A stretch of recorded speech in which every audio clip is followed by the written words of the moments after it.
Ori, Ori. Hola, amiguiñas, hola, amiguiños. Son eu, Luisiño. Sabedes, fundar unha volta e vin un ourizo aquí polo monte, seguindo ata unha cova, e resulta que a cova é enorme. Parece que hai un mundo intraterrestre aquí dentro. Exactamente igual que no libro que imos ver este sábado, no Lendo Contigo.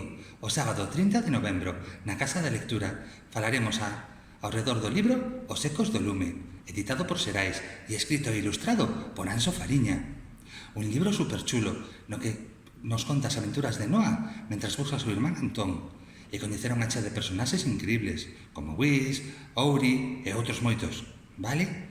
Un mundo fantástico, un libro que fala do respeto á natureza, ao medio ambiente, de cuidar o noso lugar, o noso entorno. Lembrade, vémonos este sábado. Ademais, contaremos coa presenza do autor. Vale, ata logo, amiguiñas, ata logo, amiguiños, adeus. Ui, iso que? Unhas raíces aí?